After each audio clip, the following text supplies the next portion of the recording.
Saudações, habitantes do mundo dos 12. Hoje eu quero mostrar para vocês como eu completei o sucesso trio ao mesmo tempo em que o especial no desafio do Gatolho, com meu Kra, Pandawa e Sadida. Antes de tudo, trio nada mais é do que vencer esse calabouço em 3 personagens. Isso é particularmente difícil porque esse é um calabouço de ondas. E o que isso significa? Significa que você luta o calabouço todo, as 5 salas, na mesma luta, sem poder sair para recuperar vida. Cada onda nova, que seriam as salas, nasce a cada 5 turnos. Então, a quinta onda nasce no 21º turno. E o sucesso especial, no que consiste? Você talvez tenha reparado que o campo de batalha é um tabuleiro com faces de dados. O sucesso especial exige que você termine todos os turnos durante a luta inteira em uma mesma face de dado do que a que você começou a luta. No meu exemplo aqui, eu posicionei meus 3 personagens em uma cela com o número 5. Então, para o restante do combate todo, eu precisava terminar o turno dos personagens em uma cela de número 5. Não precisa começar na cela de número 5, caso você eventualmente seja empurrado ou movimentado.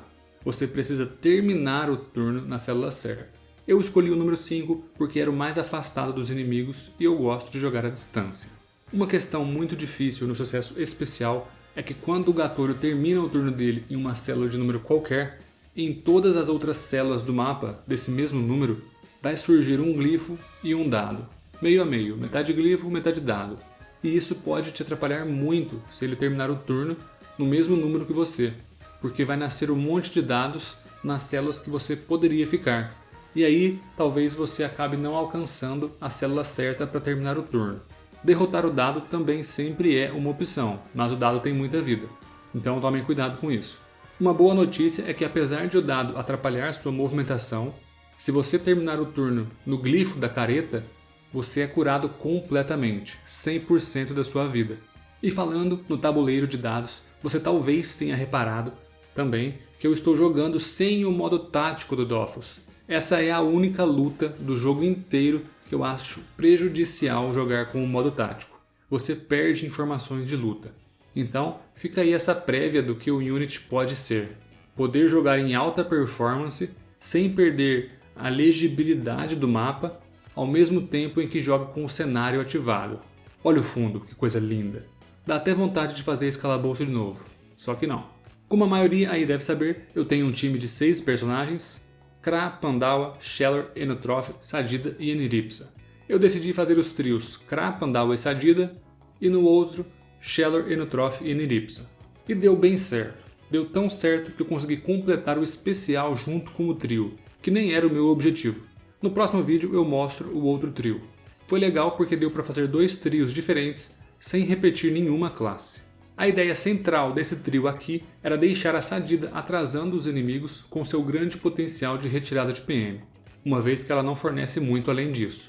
Porém, uma grande vantagem da Sadida aqui é que ela consegue infectar os inimigos, e aí esses dados que ficam aparecendo no mapa e servem de obstáculo acabam não atrapalhando muito a Sadida, porque ela consegue acertar todos os infectados ao mesmo tempo. Então, ela só precisa de linha de visão para um inimigo infectado apenas. E como o Kra e o Pandawa, eu focaria em finalizar os inimigos o mais rápido possível e eventualmente afastando o Gatolho quando necessário. O potencial de danos desses dois é bem grande, especialmente com o aumento de danos do Pandawa, então eles dão conta do serviço nesse sentido. Um trunfo que o Pandawa pode ter é jogar com a variante do bambu, e aí o Panda consegue ficar golpeando no mapa todo sem linha de visão. Acredito que seja uma estratégia muito bem aproveitada por Pandawas de agilidade. Como eu estava jogando de sorte, acabei jogando com a variante do Pandawasta para eventualmente tentar atrair o Gatolho para uma posição melhor para mim. O Gatolho tem apenas 4 PMs, e você aí que nunca veio aqui talvez esteja se perguntando por que ele é uma máquina tão perigosa e imparável. O que acontece é que apesar dos poucos PMs, o Gatolho tem um feitiço que troca de lugar com o alvo, seja aliado ou inimigo, e ele pode usar esse feitiço 3 vezes por turno a até 6 células de distância, e não necessita linha de visão. Ele é quase um Homem-Aranha. Ele consegue sair de um canto do mapa e ir parar no outro, caso as condições estejam ideais. E esse é um dos maiores perigos da luta, na verdade. Você deve sempre prestar atenção em onde o Gatolho está, onde os inimigos estão, se eles servem de ponto de teletransporte ou não, e também onde todos esses inimigos vão parar no final do turno deles. Porque às vezes os inimigos estão em uma posição segura, porém eles ainda não jogaram. E aí, depois que eles jogarem, o Gatolho joga, e você pode acabar em uma situação bem perigosa. Se o Gatolho consegue chegar perto do seu time, ele consegue golpear bem forte, e ainda pode retirar até 4 PMs. Depois que ele te mobiliza, acabou. Posicionamento e mobilidade são os fatores mais importantes em quase todas as lutas do jogo. Ainda falando sobre o Gatolho, ele tem um estado invulnerável, mas esse estado sai automaticamente e de forma permanente no turno 21. Isso significa que você precisa aguentar a luta toda com ele te perturbando ali. No turno 21, ele fica vulnerável, mas ganha 200 de esquiva PM, e o estado inabalável, com duração infinita. O estado inabalável faz com que ele não possa ser empurrado e nem atraído, e a esquiva de PM dificulta o processo de mantê-lo afastado. Ele se torna muito perigoso do turno 21 em diante, e talvez seja a etapa mais difícil da luta. Você já está cansado, já passou muito tempo lutando, e o Gatolho ainda fica muito bufado. Planejem uma estratégia para essa fase antecipadamente, para não perderem 1 hora de luta ao serem derrotados nessa última etapa do combate. Uma outra questão perigosa do Gatolho é que a cada 3 turnos ele dará um buff global para ele e todos os outros inimigos. Esse buff depende de qual número do dado o Gatolho terminou o seu turno. Pensando de 1 a 6, que são os números dos dados, os inimigos podem ganhar respectivamente e em ordem crescente 200 de esquiva PM, 5 de alcance, estado irremovível, 3 PMs, serem curados 20% de sua vida máxima ou 600 de potência. Não são todos esses buffs ao mesmo tempo, é apenas um deles. Cada um está designado para um número do dado, e aí vai depender de qual número do dado o Gatolho vai terminar seu turno. Em relação aos inimigos, eu não vou falar de todos, só dos 2 que eu acho os mais perigosos. São eles o Cavaleiro Sortudo e o Soldado de Fortuna. O Cavaleiro Sortudo é perigoso porque ele tem o maior dano de todos. Ele joga basicamente com danos de empurrão. A cada 3 turnos, ele terá um buff de 1000 danos de empurrão e ele tem muitos feitiços que empurram muitas células. Então, se porventura ele acabar chegando perto do seu time com esse bônus, é bem capaz que ele leve alguns personagens pro túmulo de uma vez só. A vantagem é que os feitiços dele são todos lineares e necessitam de linha de visão. Um tem 4 de alcance e o outro tem 6 de alcance. Ambos esses feitiços o atraem até você e causam um empurrão em você ao mesmo tempo.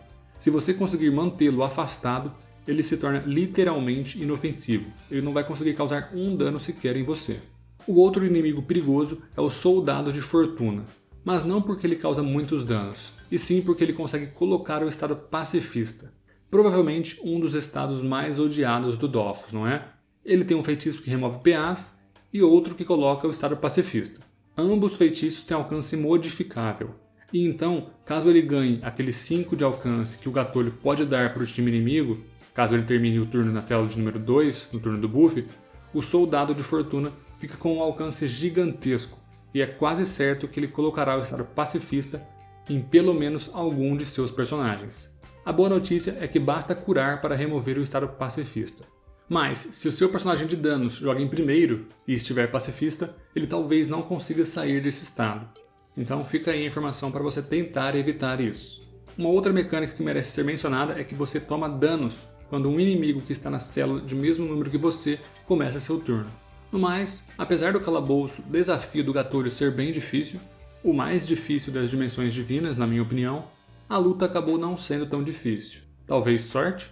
Uma vez que eu estou na dimensão do próprio deus da sorte, Ecaflip, vou deixar para você decidir. A luta vai ficar rolando aí, espero que vocês tenham curtido ou aprendido algo.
Então é isso, rapaziada. Gostaria de agradecer do fundo do meu coração os membros do canal. Eles estão desfilando aí embaixo na tela. Muito obrigado por apoiarem o canal, por ajudarem a manter esse sonho vivo. E se você quer fazer parte dessa turminha da bagunça aí, confira o primeiro link na descrição do vídeo, onde eu apresento os benefícios para os membros do canal. De qualquer forma, se você gostou desse vídeo, peço encarecidamente que você deixe um like, deixe um comentário e se inscreva no canal. Tamo junto, GG!